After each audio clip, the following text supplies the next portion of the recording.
I could just ask you said the other day in the cabinet room with African-American leaders, you've got to get away from politics. You were down in Charleston last night using the word hoax when talking about Democrats. Somebody now is dead from this. Do you regret that kind of talk? No. Hoax referring to the action that they take to try and pin this on somebody because we've done such a good job. The hoax is on them. I'm not talking about what's happening here. I'm talking what they're doing. That's the hoax. That's just a continuation of the hoax, whether it's the impeachment hoax or the Russia hoax. This is what I'm talking about. Certainly not referring to this. How could anybody refer to this? This is very serious stuff. But the way they refer to it, because these people have done such an incredible job. And I don't like it when they are criticizing these people, and that's the hoax. That's what I'm talking about. If you had Trump pretending he never called a global pandemic a hoax, even though he did it in front of tens of thousands of people on your bingo card, then today is your lucky day. Because, to be clear, not only did he say it, but it was in front of an arena full of people and televised to the entire nation. One of my people came up to me and said, "Mr. President, they tried to beat you on Russia. That didn't work out too well. They couldn't do it. They tried the impeachment hoax. That was not a perfect conversation. They tried anything. They tried it over and over. They've been doing it since you got in. It's all turning. They lost. It's all turning. Think of it. And this is their new hoax. But, you know, we did something that's been pretty amazing. We're 15 people in this massive country. And because of the fact that we went early, we could have had a lot more than that.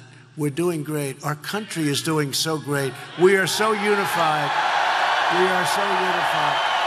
But now he says that the real hoax was the media criticizing the president while he was obviously taking this very seriously. So seriously, in fact, that he was hosting campaign rallies as news of the outbreak was exploding into the press and the global markets were tanking. That's how you know that coronavirus truly had Trump's undivided attention. To be clear, if Trump experienced criticism, it was for his denials that this should be taken seriously. It was for his sowing doubt and confusion when he should have been offering reassurance and facts. It was for moments like exactly this one, where he can't even bring himself to respond to a global pandemic without lashing out at anyone who he perceives as disloyal. Because, per usual, it's always about himself. And it wasn't just his behavior at these rallies.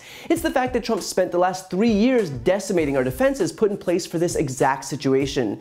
Only weeks ago, he proposed a 19% cut to the CDC, including a 10% cut to public health scientific services, a 3% cut to public health preparedness and response programs, and a roughly 7% cut to global health programs. Trump fired the head of global health security at the National Security Council and never bothered filling that role. He then ordered the NSC's entire global health security unit shut down. The Trump administration forced the CDC to stop funding epidemic prevention activities in 39 out of 49 countries, including China, by refusing to allocate money to a program that began as part of the government's response to the Ebola outbreak in 2014.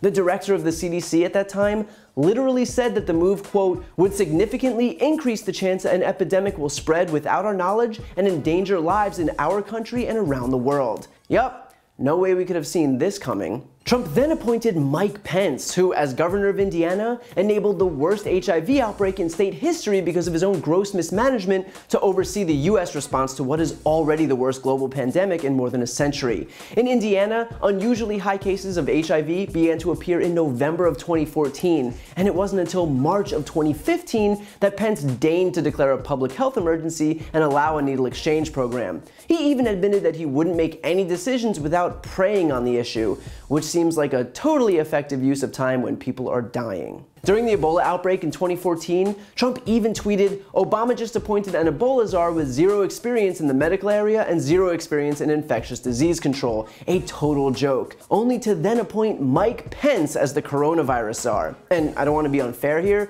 so I'll just use Trump's own words in saying that such an appointment is a total joke. And of course, Trump went on to continue undermining his own argument by likening this quote-unquote hoax to Russia and impeachment. In other words, Trump is trying to disprove the reporting on coronavirus by likening it to two other actual and legitimate events.